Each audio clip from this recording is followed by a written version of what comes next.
বিসমিল্লাহির রহমানির রহিম। আসসালামু আলাইকুম। আজকে রান্না করব শাক আর রান্না করব আইল মাছ, কাঁচকলা আর আলু দিয়ে। বাই দা ওয়ে, আমি মাহমুদা খানম, মাহমুদা ডাইন থেকে সবাইকে স্বাগতম। এখানে ৩ রকমের শাক আছে: মূলা শাক, লাল শাক আর আছে কলমি শাক। মূলা শাকের সাথে ছোট ছোট মূলা ছিল, মূলা সহ কেটে নিয়েছি। শাকগুলো পরিষ্কার করে ভালোভাবে বেছে পরিষ্কার করে ধুয়ে নিয়েছি। শাক রান্না হয়ে গেছে, সাইডে তুলে রেখেছি। বাগারও ভাজা হয়ে গিয়েছে। আর আইল মাছ রান্না করার জন্য একটি হাঁড়ি বসিয়ে দিয়েছি তেল, দিয়েছি পেঁয়াজ গোল্ডেন ব্রাউন করে ভেজে নিব।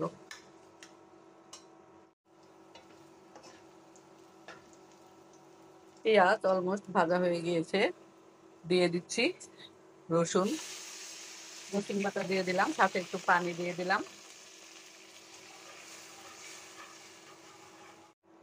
দিয়ে দিচ্ছি স্বাদ মতো লবণ,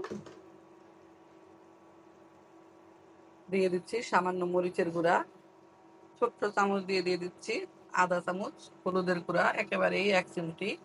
দিয়ে দিচ্ছি আধা চামচ ধনিয়া গুঁড়া।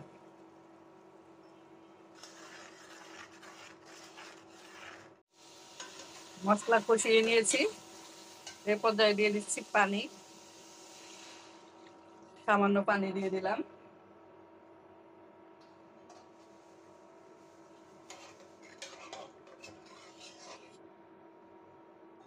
দিয়ে দিচ্ছি মাছগুলো। মাছে একটু লবণ হলুদ মেখে আধা ঘন্টার মতো রেখে দিয়েছিলাম। দিয়ে দিচ্ছি মাছগুলো।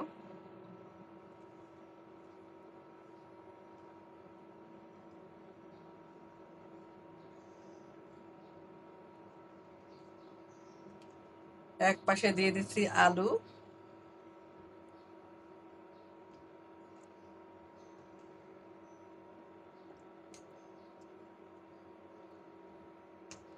দিয়ে দিচ্ছি কাঁচকলা।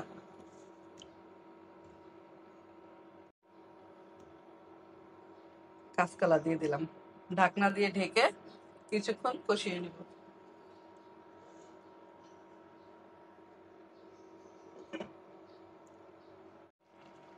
আইল মাছ খুবই নরম মাছ, এই মাছ নাড়াচাড়া দেওয়া যাবে না, হাত দিয়ে এইভাবে একটু দুলিয়ে জ্বালিয়ে দিচ্ছি।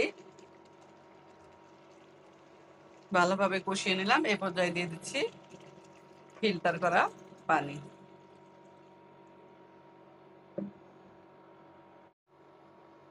ঝোলের পানি সুন্দর মতো ফুটে উঠেছে। এ পর্যায়ে দিয়ে দিচ্ছি বাগার বাটা। ব্লেন্ড করে নিয়েছি বাগারগুলো,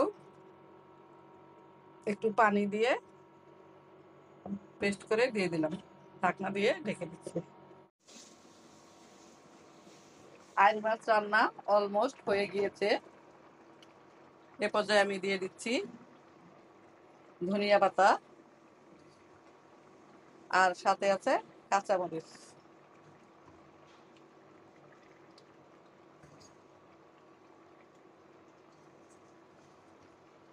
ধনিয়া পাতা কাঁচামরিচ দিয়ে আরো আমি 2 মিনিটের মতো ঢেকে রেখে দিব।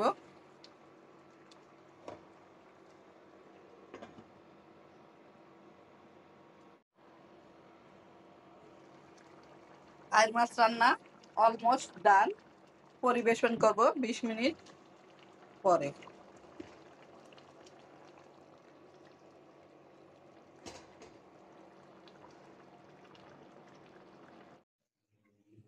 ফিরে আসলাম হাতের কাজ শেষ করে।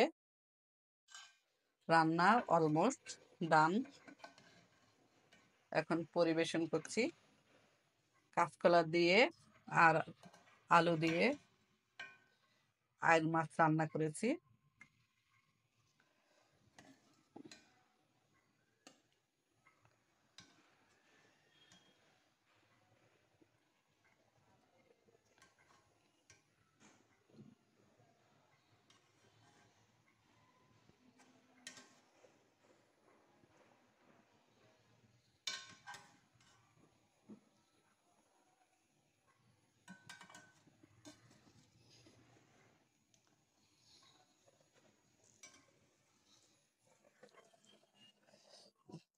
শাক শাক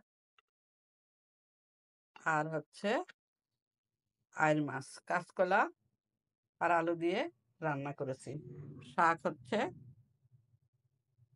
মূলা শাক, লাল শাক আর কলমি শাক, 3 পদের শাক একসাথে রান্না করেছি। এই হলো আজকের আয়োজন। সবাই ভালো থাকবেন, সুস্থ থাকবেন। ফিরে আসবো নতুন কোনো রেসিপি নিয়ে। আল্লাহ হাফেজ। আসসালামু আলাইকুম।